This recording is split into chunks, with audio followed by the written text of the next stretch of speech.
છો મિત્રો? જય યોગેશ્વર, જય સ્વામિનારાયણ, જય શ્રી કૃષ્ણ. હું છું શિલ્પા અને શિલ્પાસ કિચન રેસિપીસમાં તમારું સ્વાગત કરું છું.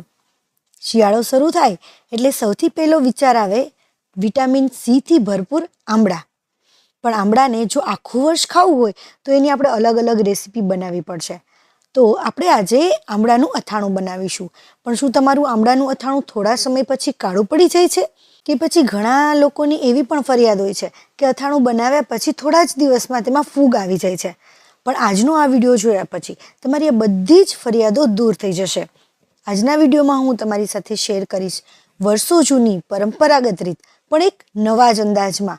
આજે હું તમને બતાવીશ કે આમળા કેવી રીતે બાફવા, કેવો મસાલો ઉમેરવો અને તેને કેવી રીતે સ્ટોર કરવું જેથી તે 12 મહિના સુધી બગડે નહીં, એની મારી ગેરંટી છે. અને આ ટ્રીકથી બનાવેલું અથાણું જો તમે એકવાર ચાખશો ને તો બીજું બધું ભૂલી જશો. તો ચાલો આપણે બનાવવાનું શરૂ કરીએ. એ પહેલાં મારે તમને એક વાત કહેવાની છે કે જો તમે મારી ચેનલને હજી સુધી સબસ્ક્રાઈબ ના કર્યું હોય ને તો સબસ્ક્રાઈબ કરી લેજો, કેમ કે હું આવા જ નવા વિડીયો લાવતી રહું છું. અને બાજુમાં જે બેલ આવે ને એને પણ ઓન કરી દેજો જેથી નવા વિડીયોની નોટિફિકેશન આવે અને નવો વિડીયો તમે તરત જોઈ શકો. અને હા, વિડીયો કેવો લાગ્યો ને એ મને કમેન્ટમાં કહેજો. જો વિડીયો તમને થોડો પણ ઉપયોગી બને તો બીજા સાથે શેર જરૂર કરજો જેથી એમને પણ ઉપયોગી બની શકે. તો ચાલો બનાવવાનું શરૂ કરીએ.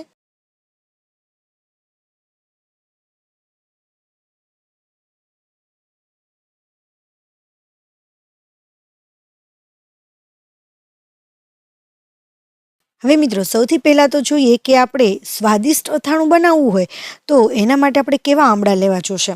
તો આ રીતના જે થોડા મોટા આમળા હોય ને એવા લેવાના.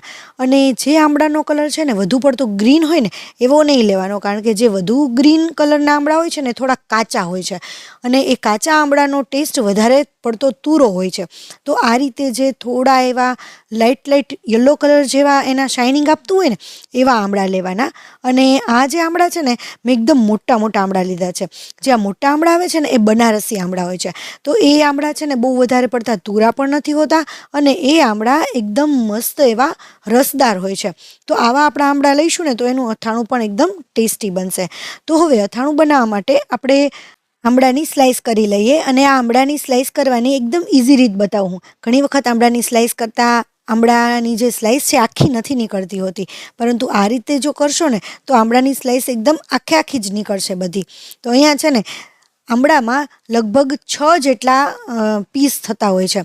તો આ રીતે જ્યાં દેખાતા જ હોય છે એની લાઇનિંગ હોય છે ત્યાં બધી જ જગ્યાએ આ રીતે કાપા કરી લેવાના. અને એટલું ધ્યાન રાખવાનું કે જ્યાં કાપા કરો ને તો ઉપરથી નીચે સુધી આખો કાપો કટ એકદમ વ્યવસ્થિત થઈ જવો જોઈએ. અને બધી જગ્યાએ આપણે આ રીતે કટ મૂકી દઈશું. અને ત્યાર પછી આ રીતે ચપ્પુની મદદથી થોડું એવું પ્રેસ કરીએ ને ત્યાં જ એ ઇઝીલી નીકળી જતું હોય છે. તમે જુઓ, આખું ચપ્પુ આ રીતે ભરાવી દેવાનું અને થોડું એવું પ્રેસ કરીએ ને તો આખી સ્લાઇસ નીકળી જાય છે. તો હું તમને બીજી સ્લાઇસ કાઢીને પણ બતાવી દઉં. એકદમ ઇઝી રીતે જ નીકળી જશે. તમે જુઓ, સાવ ઇઝી રીતે નીકળી જાય છે. આ રીતે કાઢશો ને તો બધી જ સ્લાઇસ છે ને આખી જ નીકળશે. અને બીજું મિત્રો, હવે આ બધી સ્લાઇસ તો એકદમ સરળતાથી આખી નીકળી જતી હોય છે, પરંતુ જે છેલ્લી સ્લાઇસ વધે ને ઠળિયાની સાથેની એ સ્લાઇસ કાઢવામાં થોડો પ્રોબ્લેમ થતો હોય છે. તો એ સ્લાઇસ કાઢવામાં પ્રોબ્લેમ ન થાય એના માટે શું કરીશું, તો જે આમળાના ઠળિયાની ઉપર અને નીચેની પાર્ટ હોય ને ત્યાં સહેજ ચપ્પુ ભરાવી દઈશું અને હળવેથી આ રીતે બંને હાથથી ખેંચીશું ને તો એ સ્લાઇસ પણ એકદમ ઇઝીલી નીકળી જશે. તો આ રીતે મેં બધી જ સ્લાઇસ કરી લીધી છે. અને અહીંયા મેં 500 ગ્રામ આમળા લીધા છે. તો આપણે 500 ગ્રામ આમળાનું આપણે અથાણું બનાવીએ છીએ. તો હવે અથાણું બનાવવા માટે સૌથી પહેલાં તો આપણે એક પેન લઈશું અને પેનની અંદર આપણે પાણી નાખી દઈશું. અહીંયા મેં 1 ગ્લાસ જેટલું પાણી લીધેલું છે. અને ત્યાર પછી એની અંદર આપણે કોઈ પણ સ્ટેન્ડ મૂકી દઈશું. પણ ખાસ એટલું ધ્યાન રાખવાનું છે કે તમારું જે સ્ટેન્ડ છે ને એ જેટલું ઊંચું હોય ને પાણી એનાથી નીચું રહેવું જોઈએ. સ્ટેન્ડની ઉપર પાણી ન આવવું જોઈએ એટલું જ પાણી આપણે નાખવાનું છે. અને ત્યાર પછી આ રીતની કોઈ પણ જારીવાળી ડીશ હોય કે કોઈ પણ વસ્તુ એવું હોય ને એ તમારે લઈ લેવાની છે. અત્યારે મેં ખમણી લીધી છે. તો આ રીતે એની ઉપર રાખી અને જે આપણા આમળાની સ્લાઇસ હતી ને એ બધી જ આમળાની સ્લાઇસ એની અંદર આપણે નાખી દઈશું. અને મિત્રો, અહીંયા તમે છે ને કુકરમાં કે ઢોકળિયામાં પણ આ સ્લાઇસને બાફી શકો છો, પરંતુ ઢોકળિયામાં કે કુકરમાં આપણને થોડો એ પ્રોબ્લેમ થતો હોય છે કે એ સ્લાઇસ છે ને થોડી વધુ બફાઈ જાય છે. જો વધુ બફાઈ જાય છે ને ત્યારે આમળામાંથી પાણી વધારે પડતું છૂટું પડી જતું હોય છે. તો એ આમળાનું પાણી છે ને જે વધારે છૂટું પડે ને એનાથી આમળાનું અથાણું છે એકદમ સરસ પ્રોપર નથી બનતું. તો આને આપણે આ રીતે જો કાચની લીડવાળું કોઈ પણ આપણી પેન હશે અને એનું ઢાંકેલું હશે ને તો જ્યારે આમળા બફાઈ જશે ને ત્યારે આપણને પ્રોપર ખ્યાલ આવી જશે. અને આમળા છે ને આપણે 80% સુધી જ પકવવાના છે, એકદમ 100% પૂરા પકવવાના નથી. થોડા એવા અધકચરા રહીએ એટલે એક ક્રન્ચી પણ લાગશે અને એનો ટેસ્ટ પણ સરસ આવશે. તો આ રીતે એને સાઈડમાં મૂકી દઈએ અને ત્યાર પછી મસાલાની તૈયારી કરી લઈએ. તો અહીંયા મેં રાઈના કુરિયા લીધા છે. રાઈના કુરિયા એટલે કે આપણે જે અડધી રાઈ હોય અને રાઈની જે ફોતરી હોય ને એ કાઢેલી હોય. તો આ રીતની મેં રાઈના કુરિયા લીધા છે અને એ 1 ચમચી લીધેલા છે. અને ત્યાર પછી અહીંયા મેથીના કુરિયા લીધા છે. ઘણી વખત આપણને કન્ફ્યુઝન થતું હોય છે, મેથીના કુરિયા અને રાઈના કુરિયા બંને એક સરખા લાગતા હોય છે. પરંતુ આપણે છે ને જોઈએ ને તો મેથીના કુરિયા કેવા લાગે કે મેથી છે ને અધકચરી ક્રશ કરેલી હોય ને ખાંડેલી હોય ને એવા મેથીના કુરિયા લાગશે. અને રાઈના કુરિયા છે ને એકદમ સરસ લીસા અને રાઉન્ડ શેપના જ લાગશે. ત્યાર પછી અહીંયા ધાણાના કુરિયા લીધા છે, એ મેં 2 ચમચી લીધા છે.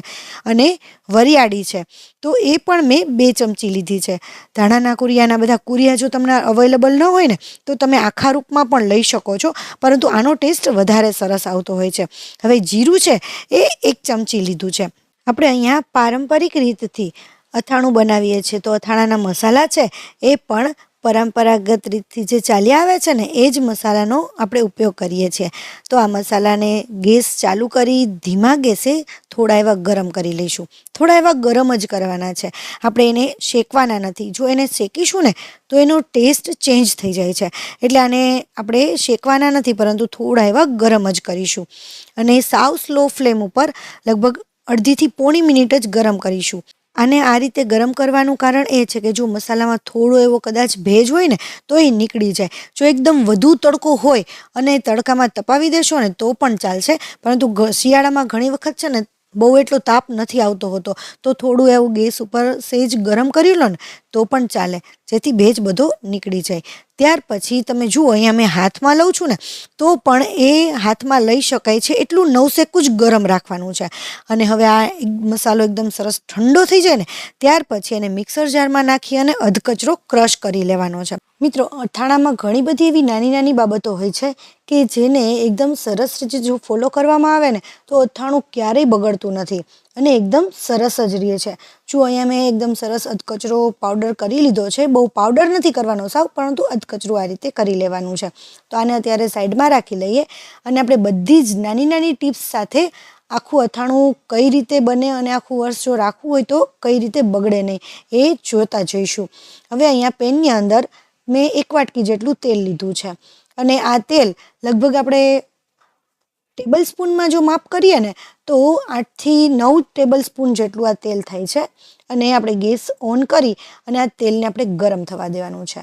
હવે આ તેલને આપણે એકદમ ગરમ થવા દેવાનું છે. કેટલું ગરમ થવા દઈશું કે આપણે જ્યારે શાકનો વઘાર કરીએ અને જેટલું ગરમ થવા દઈએ ને એટલું નહીં.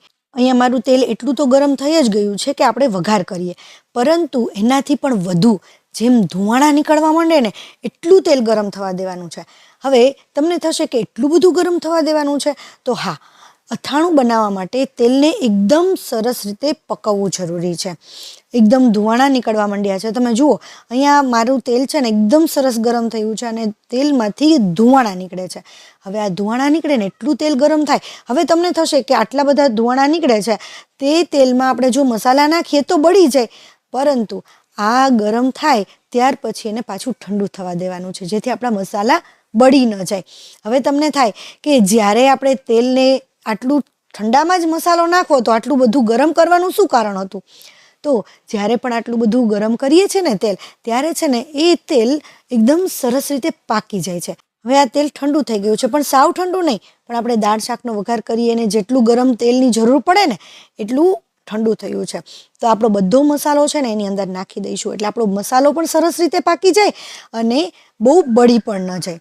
તો એટલું આપણે ગરમ તેલ રાખવાનું છે. અને ત્યાર પછી હિંગ, અહીંયા અડધી ચમચી જેટલી હિંગ લીધી છે અને આ હિંગથી છે ને ટેસ્ટ અને સુગંધ બંનેમાં ખૂબ જ વધારો, જો કે સ્વાસ્થ્ય માટે પણ હિંગ ખૂબ જ ફાયદાકારક છે. અને ત્યાર પછી એની અંદર 12થી 15 જેટલા તીખા અને 12થી 15 જેટલા લવિંગ નાખી દઈશું.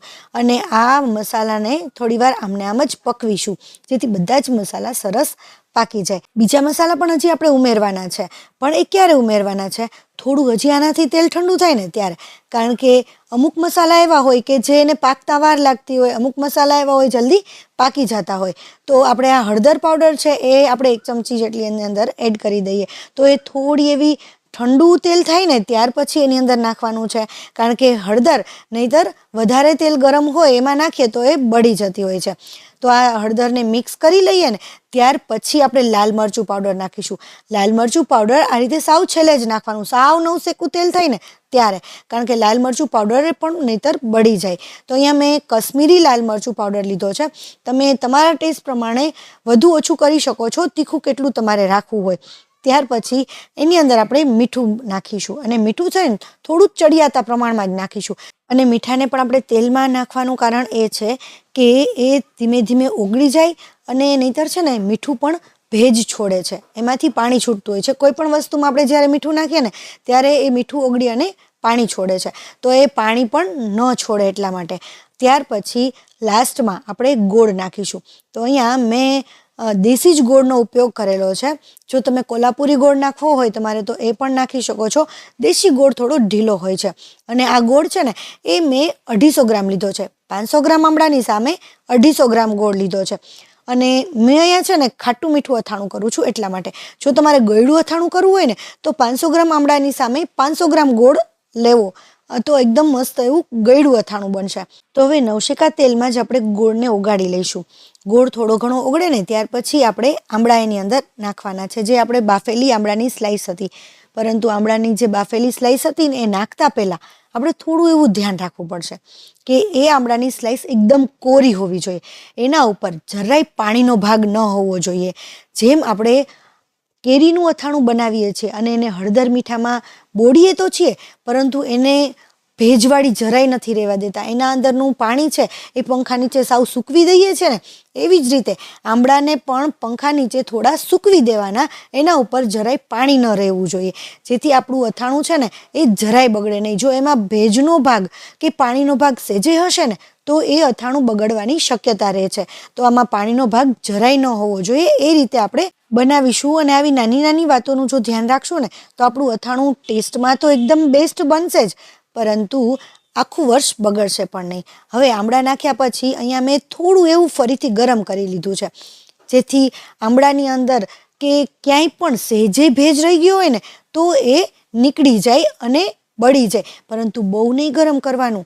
જો બહુ ગરમ કરશો ને તો આમળામાંથી જે પાણી હોય ને એ જ બળવા માંડે છે અને આમળા ચવળ થઈ જાય છે.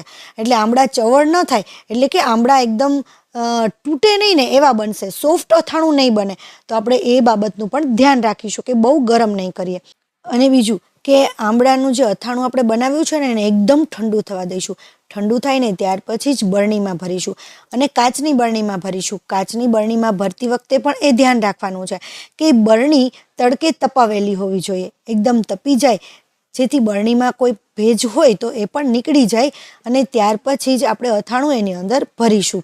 આ અથાણું છે ને એ 12 મહિના સુધી આવું ને આવું રહેશે અને ટેસ્ટમાં ખૂબ જ સરસ લાગે છે. બાળકો પણ આ અથાણું માંગીને ખાશે.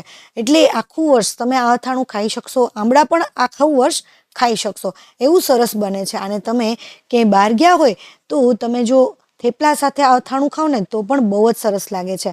અને બીજું કે ફૂગ ન વળે ને એના માટે ખાસ ધ્યાન રાખવાનું છે કે અથાણું બરણીમાં ભર્યા પછી એની ઉપર તેલ રહેવું જોઈએ, એટલું તેલ નાખવાનું છે. જો તમને જરૂર લાગે તો તેલને ગરમ કરી અને ઠંડુ થયા પછી ફરીથી એના ઉપર તમે નાખી શકો છો. અને ડૂબાડૂબ અથાણું તેલથી રહેવું જોઈએ. મિત્રો, તમે કયા ગામથી કે કયા સિટીથી મારા વિડીયો જુઓ છો ને એ મને કમેન્ટમાં કહેજો, કારણ કે મારા વ્યુઅર્સ મારા વિડીયો ક્યાં ક્યાંથી જુએ છે ને એ મને પણ ખ્યાલ આવે.